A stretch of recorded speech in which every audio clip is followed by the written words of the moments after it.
Desde el principio hasta el final de la historia de la Iglesia aquí en la tierra, una de las características esenciales de la Iglesia es el amor. Yo diría que no tanto la característica esencial de la Iglesia es el amor.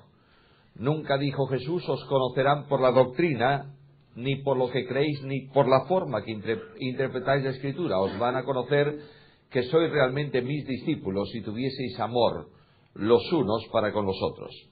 Dije el primer día que el pensamiento de Cristo para la Iglesia está desarrollado, expresado, mejor dicho, en el capítulo 17 del Evangelio según Juan. De manera que hemos visto el primer día que la Iglesia en el pensamiento de Jesús es un cuerpo de condición celestial con una vida nueva, una naturaleza nueva. Hemos visto también que en el pensamiento de Jesús el desafío de la Iglesia es que la Iglesia descanse y se establezca solo en la palabra. La palabra orienta, dirige, conduce, establece como autoridad la doctrina de la Iglesia y también es el elemento que establece la ética cristiana. Cualquier cosa que quiera el hombre establecer al margen de la Biblia no tiene ningún tipo de autoridad. Porque la Iglesia de Jesucristo, como sabéis bien, tiene solo 3 autoridades y las 3 son celestiales. En primer lugar, no por importancia, sino por orden, la primera autoridad es Jesús, Señor y cabeza de la Iglesia. La segunda autoridad, la palabra, única norma de fe y conducta. Y la tercera autoridad, el vicario de Cristo en la tierra, que es el Espíritu Santo. Los hombres en la Iglesia, los líderes en la Iglesia, tengan oficio o tengan don, no importa lo que, en qué ejercicio lo enclaves, ejercen autoridad, pero ninguno es autoridad. La única autoridad es la autoridad divina que hemos mencionado en esas 3 manifestaciones. Jesús, como Señor de la Iglesia, piensa en la palabra como el elemento sustentante de la conducta y de la orientación de la Iglesia. Jesús habla también de la unidad. La palabra es el tema más extenso, luego viene el tema de la unidad que vimos ayer, y Jesús habla de una unidad esencial. Padre, que sean uno. ¿Cómo? Como tú en mí y yo en ti. Que ellos sean uno, como también somos uno nosotros. Jesús había dicho: yo y el Padre somos uno, por tanto extiende, lo veíamos ayer, esa vinculación trinitaria a la experiencia individual del creyente y a la experiencia colectiva de la Iglesia. El Señor sigue expresando deseos o motivos que vinculan a la Iglesia y que tienen que ver con la Iglesia, desafío a la Iglesia a lo largo del tiempo. Y a lo largo de este capítulo hay 10 motivos en los que Cristo enfatiza sobre lo que quiere que sea su Iglesia. Y por último, en el versículo 26, el cierre de la oración de Jesús expresa la razón de ser de la Iglesia en el amor. Juan capítulo 17, versículo 26. Dice Jesús: les he dado a conocer tu nombre, y lo daré a conocer aún para propósito, razón de este dar a conocer tu nombre, para que el amor con que me has amado esté en ellos, y yo en ellos. El amor tuyo hacia mí estará en ellos, y la posibilidad de amar por medio de mí estará en ellos. Luego, la condición indispensable como desafío absoluto de la Iglesia en el siglo XXI es que el mundo necesita ver un cuerpo de creyentes que se aman. Cualquier práctica ministerial, cualquier ejercicio en la Iglesia sin amor no tiene ningún valor ni sirve para nada. Cuando tú enfocas el asunto, la doctrina, el propósito de Cristo en cuanto al amor, te das cuenta que es enormemente extenso. Os decía ayer que los apóstoles desarrollan el pensamiento de Jesús. Cristo dijo que sean uno, y Pablo escribe la carta a los Efesios para hablarnos de iglesia y hablarnos de unidad. De la misma manera, este amor que esté en ellos y yo en ellos está desarrollado ampliamente en el Nuevo Testamento. Yo voy a apelar esta noche de forma muy especial al capítulo que todos vosotros conocéis seguramente de memoria, o por lo menos lo habéis leído muchas veces en vuestra vida cristiana, que es el capítulo 13 de la carta primera a los Corintios. Quiero hablaros de tres cosas esta noche. En primer lugar, del pensamiento de Jesús en sí, que el amor tuyo esté en ellos. En segundo lugar, quiero hablaros del desarrollo, de cómo es posible la manifestación de ese amor. Será el punto más extenso esta noche. Y finalmente, la responsabilidad que yo tengo frente al pensamiento de Jesús y a la demanda de Cristo. Primeramente, pues, el pensamiento de Jesús. El pensamiento de Cristo en cuanto al amor es enormemente sintético. Que el amor tuyo, el amor con que tú me has amado a mí, esté en ellos. Este verbo estar ahí en el texto griego indica una posición inalterable en el tiempo. No es que pueda estar de vez en cuando, es que forma parte de su experiencia de vida. De otra manera, de la misma manera que la vida eterna viene porque te conozcan a ti, el único Dios verdadero, y a Jesucristo a quien tú has enviado, y ese conocimiento trae como consecuencia el posicionamiento del creyente en Cristo, de cuyo posicionamiento es inalterable en el transcurso del tiempo. Nadie que está en Cristo sale ya de Cristo. De la misma manera, el amor con que el Padre ama al Hijo es un amor eterno. Estamos hablando otra vez, recordaréis lo que ayer mencioné muy de pasada, estamos hablando de ejercicio de vida en el seno de la Trinidad. El elemento vinculante de relación trinitaria entre el Padre y el Hijo es el amor. De manera que eternamente el Padre dice de su Hijo: este es mi Hijo amado. Cuando Cristo viene al mundo de los hombres, el Padre da testimonio de su Hijo: este es, en el bautismo, mi Hijo amado. Y finalmente, al término de la andadura, en la resurrección de Jesucristo, el Padre proclama cósmicamente a cielos y tierra que aquel resucitado es su Hijo, el que tiene derecho y el que tiene autoridad. La relación vinculante entre el Padre y el Hijo ha sido eternamente, y es, porque la eternidad no pasa, permanece, es no tiempo en la historia de la deidad. La relación entre la primera y segunda persona es una relación de amor, en la que participa y está presente la tercera, Dios el Espíritu Santo. Ahora, Cristo tiene un propósito: que la misma unidad se traslade trinitariamente a la experiencia del creyente. Yo en ellos, tú en mí, para que sean uno. De la misma manera que el amor de Dios se traslade a la experiencia del creyente y venga a formar la razón de ser de su propia vida. Como tú me amas permanente y eternamente, traslademos ese amor a ellos para que el amor tuyo esté en ellos. Venga a formar parte esencial de la vida cristiana.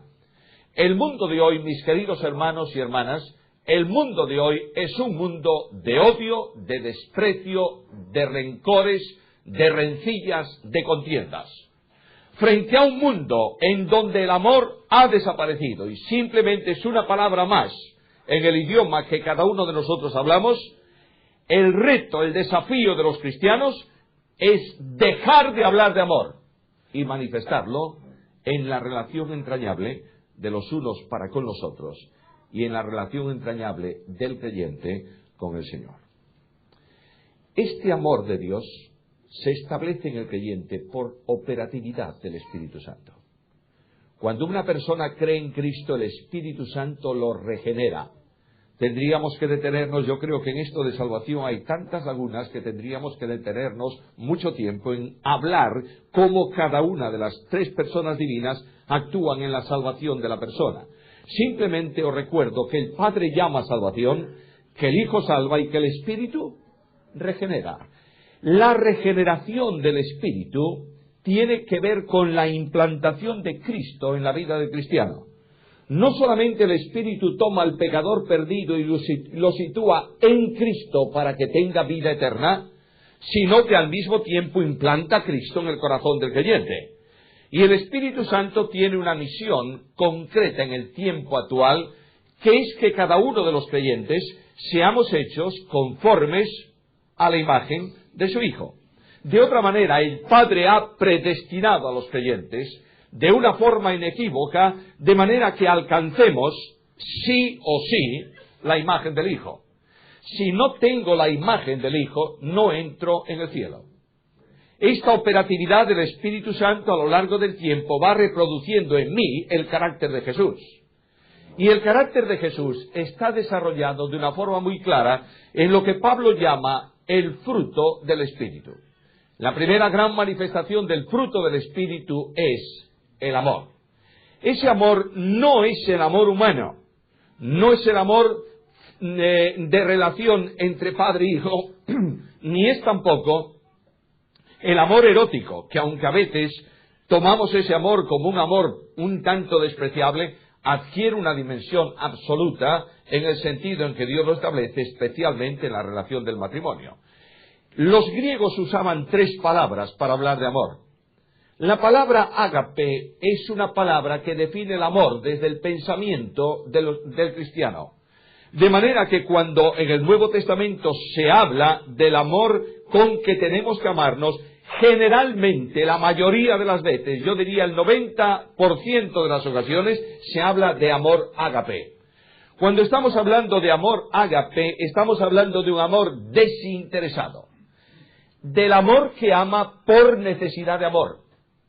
De la misma manera que Dios ama, no solamente porque quiere amar, sino porque es amor, el cristiano no puede dejar de amar, porque el amor de Dios viene a formar parte de su experiencia natural de vida.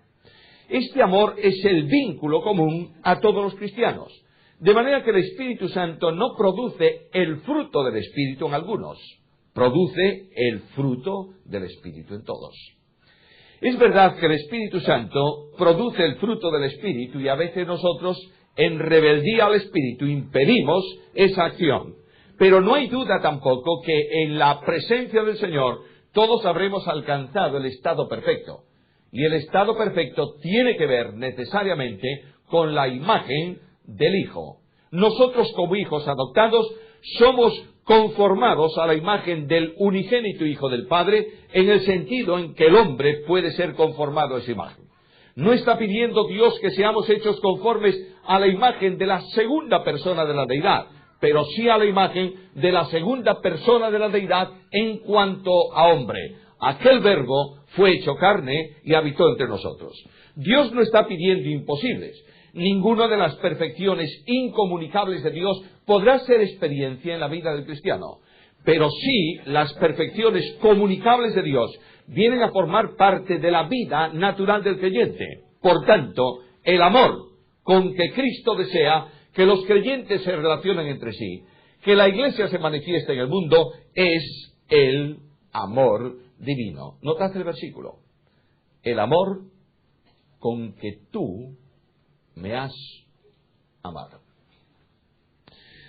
Ahora, este amor se traslada como testimonio y desafío a la Iglesia del siglo XXI. Jesús dijo a los suyos: en esto conocerán todos que sois mis discípulos, si tuvieseis amor los unos con los otros.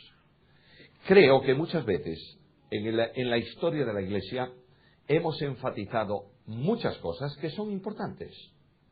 No hay duda alguna que la perseverancia en la verdad bíblica es importante. Por supuesto que sí.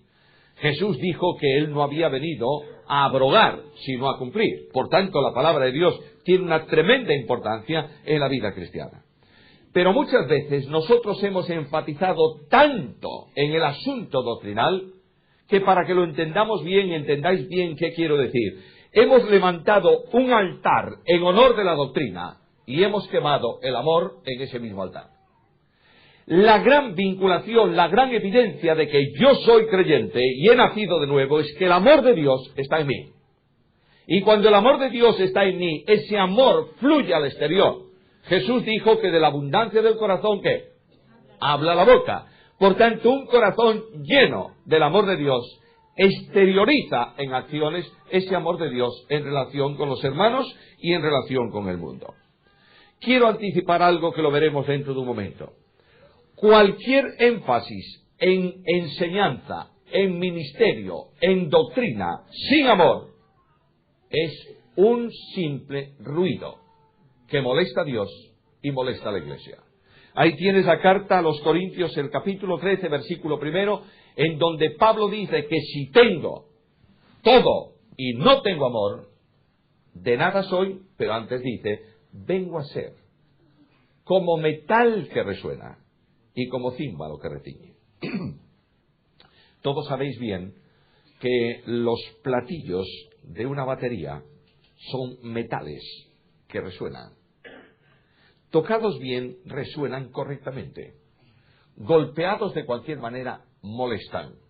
Lo que está diciendo el apóstol Pablo es que el ministerio bíblico en la Iglesia, el ejercicio de los dones en la Iglesia, el énfasis evangelístico en la Iglesia, la comunicación de bienes en la Iglesia, sin amor, es una vida hipócrita que molesta a Dios y molesta a la Iglesia.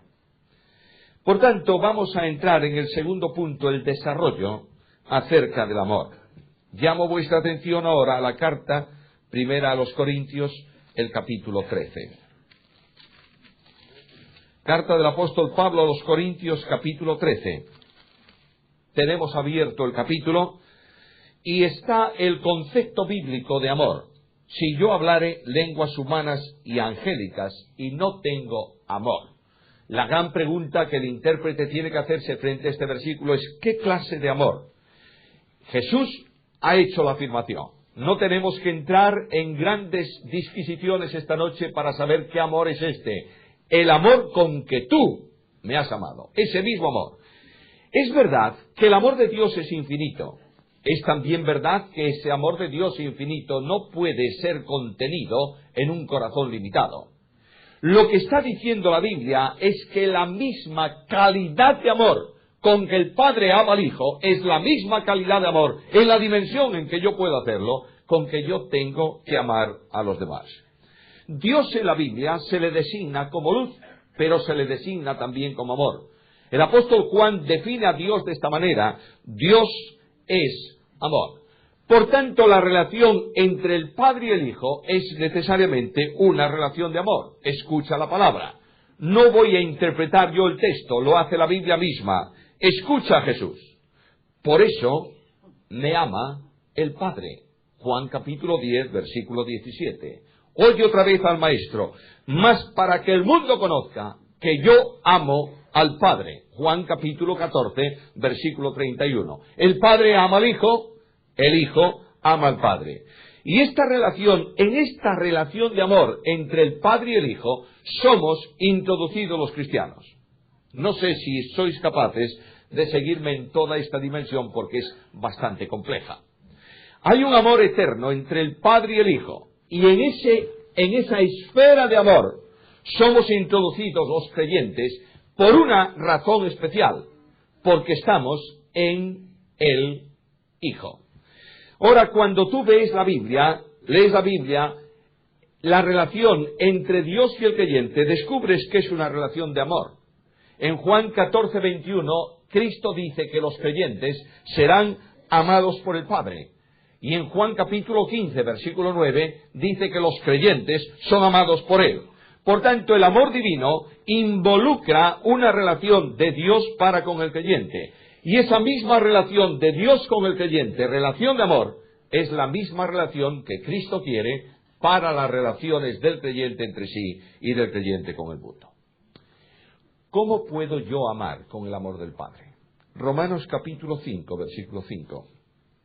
Dice el apóstol Pablo que el amor de Dios ha sido derramado en nuestros corazones por el Espíritu Santo que nos fue dado. La misión del Espíritu Santo es no solo una misión presencial, tampoco solo una misión santificadora, es una misión de comunicación de vida y de posibilidades de que la vida de Dios en la que nosotros participamos pueda ser llevada a cabo por medio del creyente. Por tanto, el amor de Dios fluye de la persona divina del Espíritu Santo en la intimidad del cristiano para capacitarlo a la misión del amor. Cuando dice el texto que ha sido derramado, no está hablando de una provisión limitada, sino de una provisión ilimitada del amor. No es un vaso que se llena, es un vaso que se llena de tal manera que derrama al exterior. Jesucristo habló de la vida eterna que salta en el interior del cristiano, fluye con fuerza, sale de su propio contenido, porque el amor de Dios es un amor comunicable. Cuando Dios sale de sí mismo, cuando Dios se exterioriza, cuando el eterno se hace realidad para la temporalidad de su creación, todas las acciones de Dios están rodeadas de amor. No puede ser de otra manera. ¿Por qué? Porque Dios es amor. De la misma manera, el espíritu que produce a raudales el amor de Dios en el corazón cristiano, permite que la vida del cristiano discurra necesariamente en un ámbito, en una esfera de amor. Esto produce en el creyente lo que se suele llamar el primer amor. Ahora también tenemos un concepto extraño de este primer amor. Cuando tú preguntas, ¿qué es el primer amor? La respuesta general que te dan es ese amor tremendo que tú sientes cuando fuiste convertido. Que hablas a todos de Cristo, que te rodeas y abrazas a los hermanos, no sé qué, y que al cabo de 3, 4, 5 años comienza a enfriarse y a los 10 años está extinguido. ¿Es eso primer amor? No. Esa es una manifestación inicial de amor, pero no es el primer amor. ¿Qué es el primer amor? Muy simple. Amor de origen. El primer amor no es un amor humano, es un amor divino. Dios es amor, por tanto, la primera exteriorización de Dios tiene necesariamente que ser amor. Ese amor de origen, el amor de Dios, está presente en el creyente cuando no impide la acción del Espíritu Santo. Por eso cuando Pablo se despide escribiendo a los Efesios, ¿cómo establece la doxología final? Establece una bendición para los que aman a Jesucristo con amor inalterable. Ahora transcurren 30 años más o menos, y Cristo escribe por medio de Juan una carta a la iglesia en Éfeso. ¿Qué le dice? Tengo contra ti que has dejado tu primer amor. Entended bien esto, por favor. No dice la Biblia, has perdido tu primer amor. No, no, no. Si tú pierdes el primer amor, necesariamente has perdido la presencia del Espíritu Santo. El que produce el primer amor es el Espíritu Santo porque genera el amor primero, que es el amor de Dios. Ahora, este amor de Dios no se puede perder porque no se ausenta del creyente, pero se puede dejar. Cancelo la acción del Espíritu en mi vida. Me distancio de la obra admirable de la tercera persona de la deidad. Impido el desarrollo de su manifestación y automáticamente yo he dejado el primer amor. De ahí que en la progresión de las cartas del Señor a las iglesias concluye con esa impactante carta a la Odisea, donde la iglesia está enormemente satisfecha de lo que ella es en sí. Y Cristo dice, no te das cuenta que eres un miserable. ¿Por qué? Porque el que puede, por su presencia, generar y manifestar la obra divina en el creyente, que es Cristo, está a la puerta de la iglesia. Sé que muchas veces hemos tomado ese versículo para predicar el Evangelio. Sigue predicando el Evangelio con el versículo. No digo que no lo apliques, pero cuando lo uses, por favor, di que es una aplicación, no una interpretación. Quien llama a la puerta del corazón no es el Dios de salvación para salvar a un perdido. Es el Señor, desposeído del centro nuclear de la vida, que llama para restauración de la comunión. Cristo está muchas veces a la puerta de la iglesia. Y la iglesia ha entronizado su propia condición personal para sentirse orgullosa de su historia, de su grandeza y de su pasado. Hermanos míos, la demanda de Dios para el creyente es clara. No hay posibilidad de ninguna relación en la iglesia, espiritualmente hablando, que no sea movida por el motor del Espíritu Santo que produce en nosotros el amor. El amor se convierte en símbolo y prueba de fe. De manera que cuando Juan habla de cómo sé yo que soy cristiano, a veces Estamos, no sé si lo decía el otro día en la clase de doctrina, me parece que sí, pero lo repetiré nuevamente. A veces le preguntamos a un niño de la escuela dominical, un adolescente, viene un adolescente por ahí y pide el bautismo. Nosotros charlamos con él y le decimos, a ver, dime, ¿cómo has sido convertido? Cuéntame la historia. Y él suele decirte, si es un adolescente de raíces cristianas, suele decirte, pues un día en un campamento, el monitor del campamento me habló, no sé qué, y dijo, ¿quién quiere ser salvo? Levante la mano. Y levanté la mano. Tú puedes levantar la mano, las dos manos y los pies. Si no has tenido auténtica relación con Cristo en un acto de fe, eres un perdido en tus delitos y pecados. Y el alcance de la relación de Cristo en la fe convierte el amor en prueba de esa fe. ¿Sabes por qué? Yo pregunto, ¿cómo sé yo que soy salvo? Escucha lo que dice Juan. El que no ama a su hermano permanece en tinieblas. Ya tienes la respuesta. La realidad de la salvación descansa en la manifestación del amor, de relación los unos para con los otros. Ahora Pablo desarrolla ampliamente en ese capítulo 13 el valor del amor y en primer lugar habla de las lenguas sin amor. Bueno, todos sabéis que la iglesia en Corinto era una iglesia un tanto carismática. A veces nosotros hablamos de la iglesia en Corinto y de la carta a los Corintios como el number one de todo el Nuevo Testamento. Pues no es así. La carta a los Corintios es una carta en la que el apóstol Pablo responde preguntas de la iglesia en Corinto. Tenemos respuestas, muchas, pero no tenemos las preguntas. De manera que cuando tú lees en esa carta, en cuanto al casarse o no, prefiero que estén como yo, a causa de la necesidad que apremia.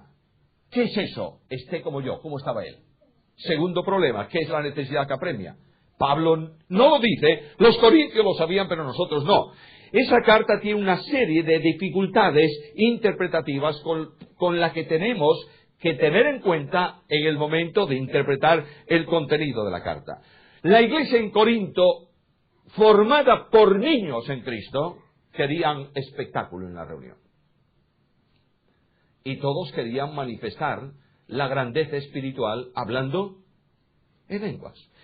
Pablo dice en la carta, no impidáis. Pero mira lo que dice acerca de las lenguas. Si yo hablase lenguas humanas y angélicas. El término lengua, entre paréntesis, el término lengua en el Nuevo Testamento tiene que ver con idioma. Si yo fuese capaz de hablar todos los idiomas y los hablase con la perfección con que lo haría un ángel, y no tengo amor, vengo a ser como metal que resuena y como címbalo que retiñe. Por tanto, el ministerio de los diversos géneros de lenguas, en la mayor perfección, carentes de amor, no sirve para nada. Pero observa el versículo, por favor. No dice el apóstol Pablo que el don viene a quedar estéril. Viene a quedar sin valor el que manifiesta el don. Dice con toda claridad, si yo no tengo amor, vengo yo a ser como metal que resuena. El ministerio evangélico ha perdido poder espiritual, porque es un ministerio que no descansa en el amor.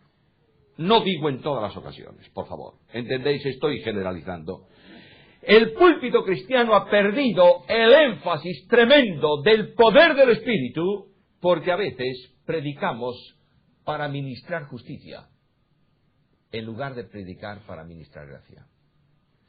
No hay posibilidad de que haya un discurso conforme al pensamiento de Dios que no descanse necesariamente, excluyentemente en la gracia de Dios.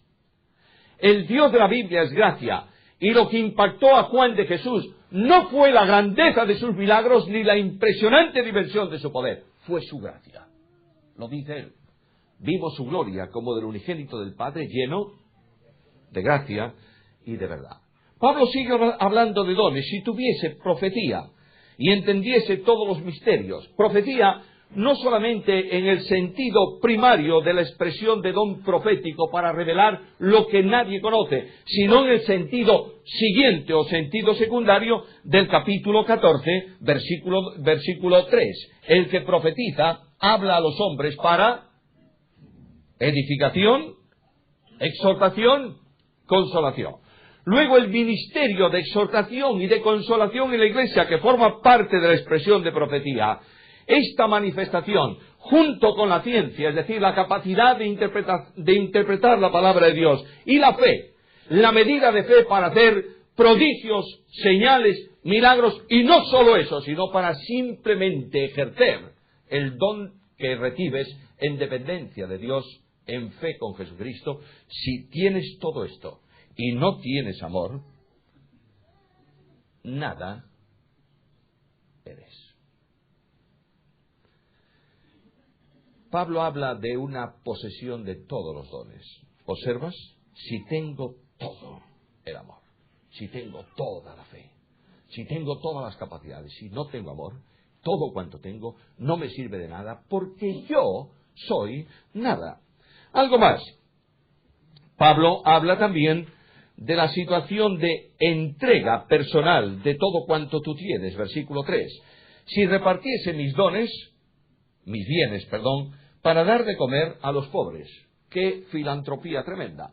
Lo que yo tengo, lo vendo, lo doy para los pobres. ¿Recuerdas el caso de Jesús con el rico, con el hombre rico, que le dice, maestro bueno? Y Jesús le dice, ¿por qué me llamas bueno?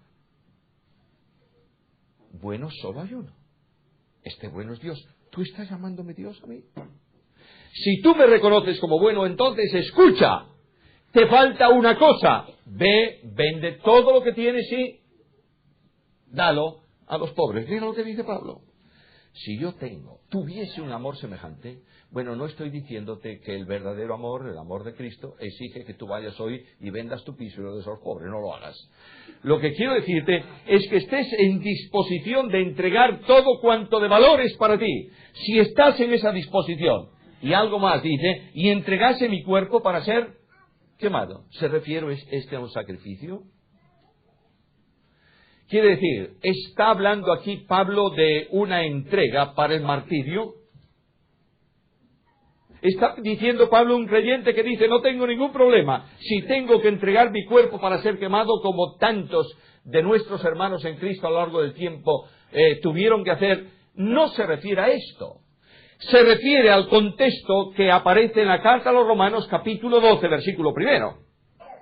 Hermanos, os ruego por las misericordias de Dios que entreguéis vuestros cuerpos en sacrificio. Si tú estás dispuesto a consagrar tu vida a Cristo y a dar todo cuanto tienes para los pobres y no tienes amor, de nada te sirve. De manera que es necesario que la Iglesia en el siglo XXI haga un recuento urgente de su ministerio. ¿Cómo está la Iglesia ministrando? ¿Cómo están los creyentes ministrando? ¿Cómo es el ejercicio de los dones? ¿Destila amor o no? Y si no hay amor, hay ignorancia espiritual y no hay poder del Espíritu Santo. Pablo pasa a hablar de la naturaleza del amor. Tiene tanto interés Pablo en hablar en que se entienda esto, que personifica el amor. Mirad qué diferencia. El amor es como si fuese un personaje diferente al que está hablando. El amor es, y comienza a darnos las características del amor. Y cuando tú lees las características del amor que da Pablo aquí, te das cuenta que está refiriéndose a las características del amor de Jesús. De manera que la primera de ellas, versículo 4, el amor es sufrido.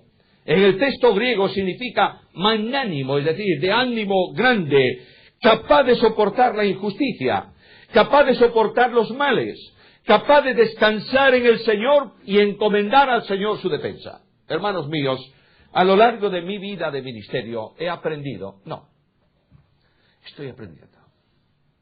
Es una asignatura pendiente, a entregar el problema que puedan producir en tu ministerio quienes lo producen en las manos de Jesús. Cuando tienes un problema, cuando levantan alguna maledicencia contra ti, no importa lo que sea, tú te vuelves loco el primer momento y comienzas a defenderte y comienzas a luchar y comienzas a luchar. ¿Sabes lo que tienes que hacer? Encomendar la causa al que juzga justamente. Es decirle al Señor, Señor, aquí está, tú conoces mi vida, conoces mi ministerio, conoces la razón de lo que yo estoy haciendo. El problema no es mío, el problema es tuyo, porque tú me llamaste. Cuando tú descargas esto en las manos de Dios, el corazón tuyo, del corazón tuyo, desaparecen las raíces de amargura para sentir el bálsamo admirable del amor de Dios. Es benigno, bondadoso, afable. El amor es lo que te lleva a hacer el bien. ¿Cuántas veces? Siempre. Escucha el testimonio de Jesús. Cuando Pedro habla de Cristo, dice que Él pasó por el mundo haciendo bienes. Luego, el amor es benigno. Y el único modo de reproducir el carácter de Jesús es que tú y yo seamos benignos. Haciendo bienes, tratando con bondad, siendo generosos con todos los que nos rodean. Versículo 4, otro problema tremendo. El amor no es envidioso. ¿Tú sabes lo que es la envidia? Mucho más grave que los celos. La envidia es sentir en tu alma el deseo de poseer lo que otro tiene y como no puedes, deseas que el otro tampoco lo tenga. La gran envidia, la envidia es decir, esta persona a quien Dios levantó en su iglesia para algo, yo no puedo ocupar su lugar, voy a derribarlo a él. Esta es la tremenda dimensión de la carne elevada a la máxima expresión de su potencia. El amor no es envidioso. Cuando tú vives en una esfera de amor, te alegras con el bien ajeno. El apóstol Pablo dice, gozaos con los que, y llorad. Es muy fácil llorar con los que lloran. Puedo aseguraros que cuando tú vas a dar un pésame a alguna persona y vienes a su encuentro y le dices, cuánto lo siento, ¿sabes lo que va a ocurrir al final de ese tiempo de pésame? La persona te va a decir, muchas gracias. Está reconociéndote. Cuando alguien tiene una nueva propiedad y te lo cuenta, es muy difícil que digas, cuánto me alegro, glorifico a Dios por lo que te ha dado. Casi siempre dentro hay esa tendencia de la carne de decir, ¿cómo puede este tener esto y yo tener algo tan pobre o tan pequeño? No te olvides que el amor de Cristo se manifiesta justo en esto. Escucha la palabra. Segunda carta a Corintios, capítulo 8, versículo 9. Porque ya conocéis la gracia de nuestro Señor Jesucristo, que por amor de vosotros se hizo pobre siendo rico, para que vosotros, por su pobreza o con su pobreza, seáis o fueseis enriquecidos.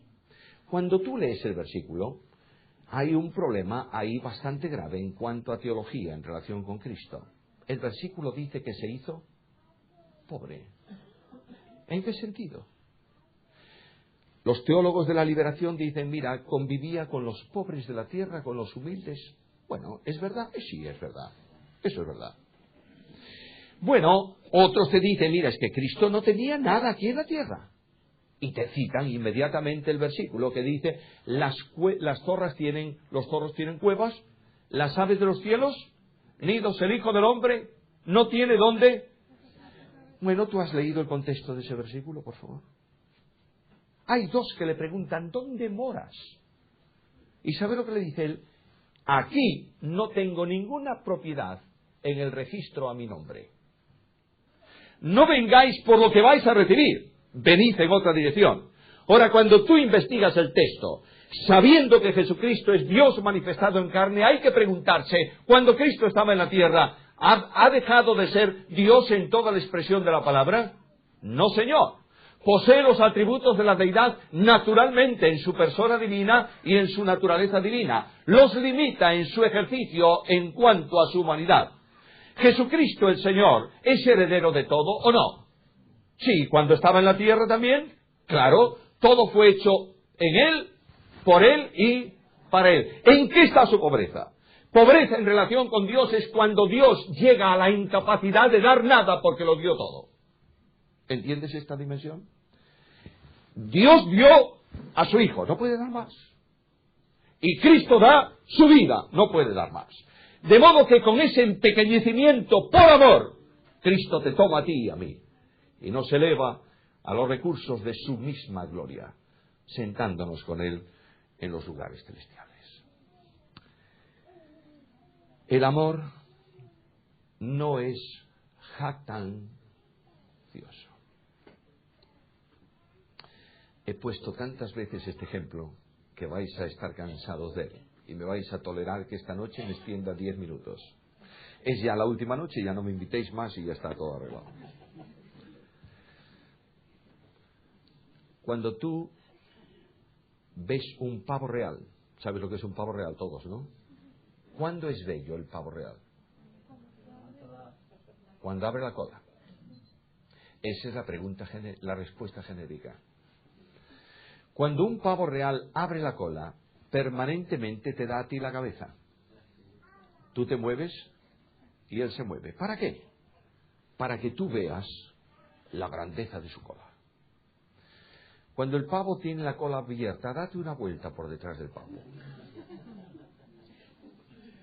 Verás una trasera llena de pelos blancos horrendos y 2 patas negras colosalmente feas. El pavo es muy bello, ¿sabes cuándo? Cuando tiene la cola baja. ¿Cuántos pavos reales llenan los púlpitos de nuestras iglesias? ¿Cuánta arrogancia en el ministerio? ¿Cuánto engreimiento personal? ¿Cuántas posiciones elevadas? Dice el texto, el amor no es jactancioso. El amor no se envanece. Cuando tú mires tu ministerio, cuando tú veas la obra que el Señor ha puesto en tus manos, recuerda lo que Pablo decía. Pablo hablaba de él, hablaba de lo que había hecho, de la extensión del Evangelio. Y Pablo llega a una conclusión. Por la gracia de Dios, soy lo que soy. Y dice, y su gracia no fue en vano conmigo. Antes he trabajado, etcétera, etcétera, etcétera. Mas no yo, sino la gracia de Dios conmigo. Recuerda esto, por favor, recuerda esto. Tú y yo somos solamente instrumentos en las manos de Jesús. Lo importante no es lo que tú hagas para Jesús, que no necesita nada ni de ti ni de mí.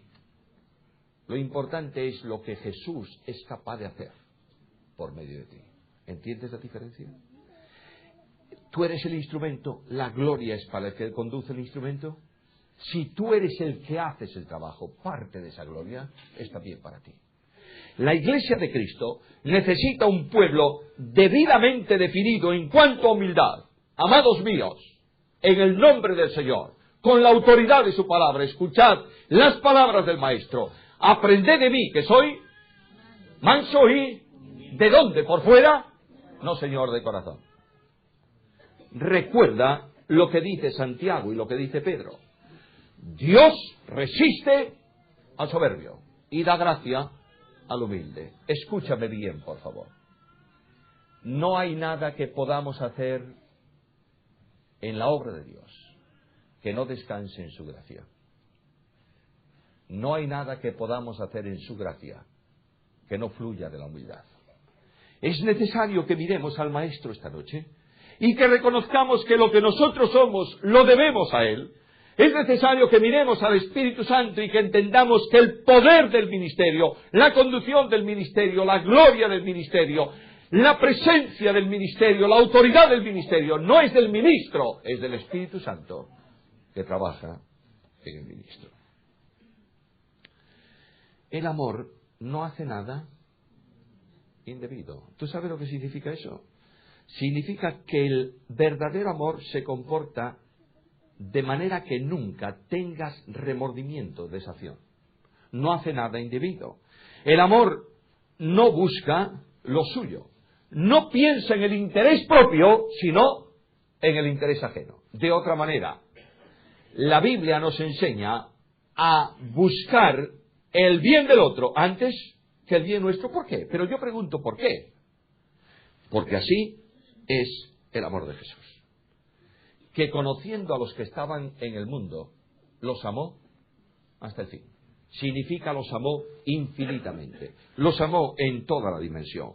El amor no se irrita. Esa es la razón por la que hay tantos pleitos entre creyentes hoy. Las divisiones en la Iglesia y las confrontaciones entre cristianos obedecen solo a una cosa, no a opiniones distintas, obedecen a falta de amor. Por tanto, no se irrita, no hay pleitos, no hay ira, no hay contienda, no hay disensiones, no hay divisiones. El amor no guarda rencor. ¿Tú sabes cuándo guardas rencor? Cuando tomas en cuenta el mal recibido. Cuando alguien te hace algo y no confiesa su pecado, en tu pensamiento, ¿guardas qué? Animosidad contra él.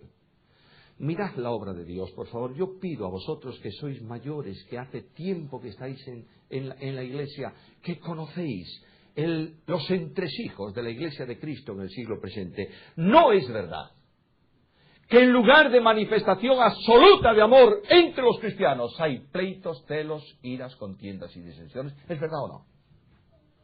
¿Cómo es posible que el mundo pueda creer frente a la negativa del testimonio cristiano? El amor no se goza en la injusticia, sino en la verdad. ¿Cuántas veces un hermano tiene un problema, tiene un tropiezo, y la reacción mía es, eso ya me lo suponía, cuando no digo para mí adentro, le está muy bien? El amor no se goza en el problema. Es que como es miembro del cuerpo, cada problema de un miembro del cuerpo afecta al cuerpo y todo el cuerpo se duele. La comunión entre los creyentes no es asunto externo, es asunto interno. La vinculación entre los creyentes se ha hecho por medio del Espíritu y el Espíritu Santo produce amor para esa relación. ¿Entiendes bien esto o no? Quiero decirte, mi querido hermano, que la comunión entre los creyentes no es nunca un asunto horizontal, sino vertical. El apóstol Juan dice, nuestra comunión, la nuestra, la mía con vosotros y la de vosotros conmigo, es verdaderamente ¿con quién? Con el Padre y ¿con quién más? Con su Hijo Jesucristo. Cuando un creyente, escúchame bien esto, rompe su comunión con otro creyente, con quien Cristo no la ha roto, está rompiendo su comunión con Cristo. ¿Me estás entendiendo lo que digo o no? Lo repito de nuevo. Mi comunión contigo no es de tú a mí o de mí a ti. Es de tú y yo con la cabeza que es Cristo. De la misma manera que la comunión de los miembros de mi cuerpo se establece vía mi cerebro. De manera que mi cerebro dice a mi mano derecha, levante el bosquejo. La izquierda no ha protestado nada. Ahora le dice a la izquierda, ahora tú. Y la derecha no tiene problemas. Cuando tú tienes un problema que interrumpe la relación del cerebro con tus miembros, los miembros no obedecen a la cabeza. ¿Se ha roto qué cosa? La comunión. La comunión nuestra está vinculada a Jesús. Si tú dices, yo no quiero tener comunión con este hermano, estás diciendo, yo no quiero tener comunión con Cristo. Debido a eso, hay una absoluta falta de poder en la Iglesia de nuestros días. Debido a eso ponemos en los boletines de la Iglesia, el domingo pasado ha habido una conversión y glorificamos a Dios. Bueno, sigamos glorificando a Dios por las conversiones. Pero cuando no hay conversión tendríamos que poner en el boletín de la Iglesia, tremenda tragedia, esta semana no ha habido ninguna conversión. No hay salvación sin la acción del Espíritu Santo. ¿Lo entiendes? No hay acción del Espíritu si el Espíritu está contristado. de manera que el Espíritu produce en mí el amor. La permanencia en el amor es asombroso. Mirad el versículo 8 y voy a ir terminando. El amor nunca deja de ser. Pero las profecías se acabarán y cesará la lengua y la ciencia acabará. Pero el amor permanece. Luego Cristo está desafiando a la Iglesia con un elemento permanente que trasciende a la temporalidad de la Iglesia y acompaña a la Iglesia por toda la eternidad. El amor es una señal evidente y permanente. Otras cosas cesan, dice que las lenguas cesarán y la ciencia cesará. Y el apóstol Pablo está hablando a una iglesia que habla, ministra, se congrega, tiene muchos problemas, pero tiene una absoluta carencia de amor en la congregación. Mira lo que dice. Vosotros sois niños, estáis involucrados en asuntos externos y en glorificaros a vosotros. Pero va a llegar lo perfecto. Y aquí tenemos un problema. ¿Cuántos problemas en la carta a los Corintios, no? Yo quiero llegar al cielo, si el Señor me permite dialogar con Pablo, supongo sí. Y le voy a decir, ven acá, hombre, ven acá, vamos a ver. ¿Qué problemas has organizado con la carta primera a los Corintios? Claro, no le voy a preguntar porque ya sé lo que él quiso decir cuando escribió esto, cuando esté en su presencia, en la presencia del Señor. Pero el apóstol Pablo dice, miren ustedes, señores corintios, son ustedes unos niños, carnales que no puedo trataros, pero llegará lo perfecto. Este versículo muchas veces se interpreta como el canon. Cuando llegue el canon, entonces, bueno, yo creo que Pablo no sabía nada del canon del Nuevo Testamento. Fue algo posterior. ¿Quieres creer que es el canon? Bien, tómalo tú. O otros piensan que es el arrebatamiento de la iglesia. Cuando Cristo venga, entonces va a ser todo perfecto. Puede ser que sea eso. Es más consonante que lo del canon. Pero yo creo que es algo diferente todo esto. ¿Cuál es el tema del capítulo? Versículo 31 del capítulo anterior. Procurad los mejores dones, mas yo os muestro un camino más excelente. ¿Cuál es el camino? El amor. Vosotros no estáis en ese camino, ¿verdad que no? Claro que no. Pero cuando llegue lo perfecto, entonces. El amor va a perfeccionar el ministerio del creyente. Viene lo perfecto. Porque el propósito de Cristo es que la iglesia suya esté comprometida no solo con la doctrina, esté fundamentalmente comprometida con el amor.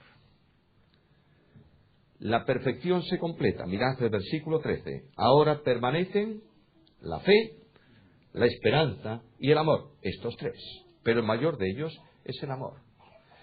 Muchas veces pensamos que cuando venga el Señor, la fe se va a sustituir por la visión y desaparece. Y la esperanza por la posesión y desaparece. El texto griego dice literalmente esto. Lo permanente es, pues, esperanza, fe y amor. Estas tres cosas juntas. Pero lo más excelente de ellas es el amor. Alguien me dice, vamos, explícame esto. ¿Cómo es posible que hablemos de fe cuando estamos en la presencia de Dios? Es que la fe no es como dicen algunos creer lo que no vimos. Es que la fe es dependencia permanente de Dios. Estar permanentemente dependiendo de Él. Esto es lo que dice Pablo. Ya no vivo yo, vive Cristo en mí. Lo que ahora vivo en la carne, ¿lo vivo en qué? ¿En la fe de quién? No dice creyendo en. Dice en la fe del Hijo de Dios. ¿Cómo vivió Cristo? Yo no hago nada de mí mismo. Hago todo lo que el Padre me ha dicho. La fe dinámica no solamente permite alcanzar la salvación. La fe es el instrumento de dependencia para la victoria de la santificación. Porque la única manera de vencer al mundo, ¿qué es? Nuestra fe. Que descansa, está en dependencia del que venció al mundo. ¿Y el que venció al mundo quién es? Jesús, el Hijo de Dios. La fe. Y alguien me dice, la esperanza. ¿Qué más vamos a esperar? Mira, Dios es tan infinitamente rico que debes esperar algo nuevo de Él todos los días. Ahora, sí, y en la eternidad también. Pero sobre todas estas cosas, en un plano de dimensión vinculante con la deidad, está el amor.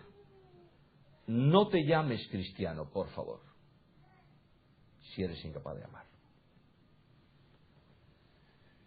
No hay creyentes de primera y creyentes de segunda. No hay iglesias de primera e iglesias de segunda, porque no hay iglesias, hay una sola iglesia. De manera que en la medida en que tú vivas la fe cristiana en el siglo del humanismo, en un mundo en confrontación, la única manera de demostrar que tienes a Cristo y tienes un mensaje alternativo para nuestra sociedad es menos palabras y más amor. ¿En dónde? En todos los lugares. Voy a terminar con mi responsabilidad. En esto conocerán que sois mis discípulos, si tuvieseis los unos para con los otros. La primera manifestación del amor de Dios en la Iglesia es el ministerio de restauración. La Iglesia no está puesta, los líderes de la Iglesia no están puestos para reprender, están puestos para restaurar. ¿Lo dice la Biblia? Claro que sí. Gálatas capítulo 6, versículo 1.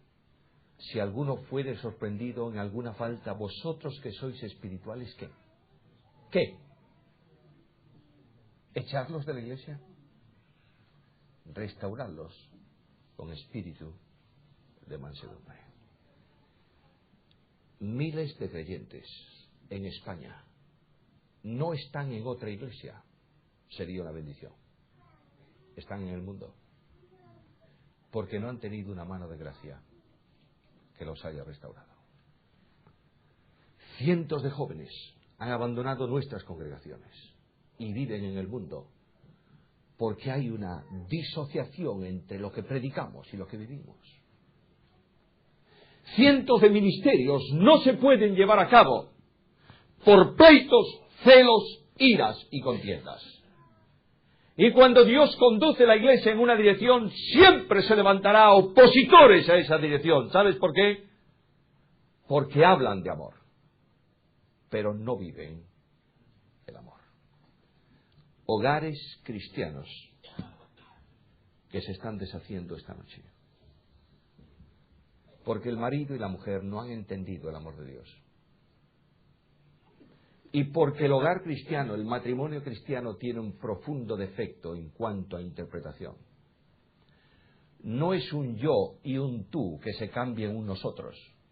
No, señor. Es un yo y un tú que se convierten en un nuevo yo. En una unidad inseparable en la que el marido es cabeza y la mujer cuerpo de una unidad única. Es el gran yo del matrimonio cristiano en el cual los dos son una sola carne. Cuando un matrimonio cristiano se separa, está quebrantando una unidad que no tiene solución. El amor a los hermanos en la iglesia es el amor que no habla lo que no conviene. Es el amor que, aun sabiendo el defecto del hermano, lo guarda en la intimidad y lo lleva delante del Señor. Es el amor que, a semejanza de Cristo, sienta a su mesa al traidor y sienta a su mesa al que le había de negar. Es el amor que, cuando en la resurrección se encuentra con Pedro, hermanos míos amados, termino ahí. Es el amor que pasa delante de Pedro, preso para el calabozo de la casa de Caifás. Y cuando pasa por el patio, allí entre los perversos de aquella noche, está Pedro. Y es en el paso próximo que Jesús mira a Pedro. No hay reproche, No hay ira, solo hay amor. Y ese amor impacta de tal forma a Pedro que saliendo fuera lloró amargamente. Y cuando Jesús encuentra a Pedro, la próxima vez que le dice, solo una pregunta, ¿la recordáis? ¿Me amas? Ahí tenéis la vinculación.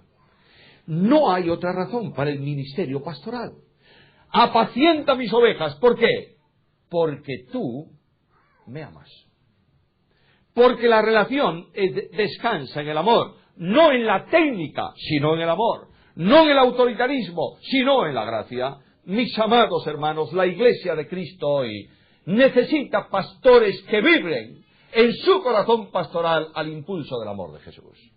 Pastores que salgan a buscar la perdida en el mundo. Pastores que restauren al que ha caído. Porque nadie puede negar que puede también él caer. Y el que no ha caído, piense que su firmeza no viene de él, sino de la gracia. La Iglesia de Cristo necesita un baño de amor en el poder del Espíritu, para que podamos ser luces en las tinieblas e impactemos al mundo, de modo que el mundo extienda su dedo y señale, este es discípulo de Jesús. ¿Por qué? No por la forma en que canta, ni la forma en que se reúne, ni la forma en que se viste, ni el sistema del culto, ni si intervienen unos o intervienen otros, y si lo hacen de una manera o de otra. Eso no tiene ningún valor. El valor absoluto es una congregación movida por el motor del amor divino, en relación con Jesús, en dependencia con el Espíritu. Yo pido a Dios que en esta querida España el Espíritu sacuda nuestras iglesias.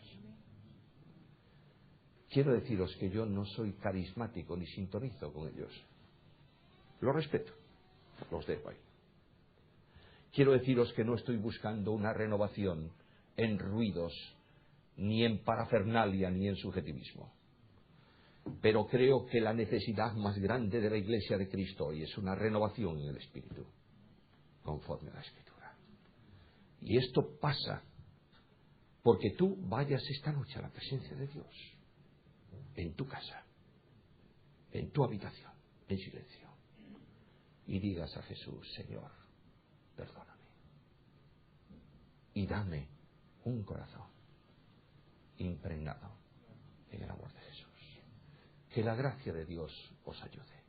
Os encomiendo a ella. Y pido al Señor que sus bendiciones descansen sobre vosotros, para su gloria, y que la gracia de Jesucristo nos acompañe en nuestra vida, haciéndonos semejantes a Él.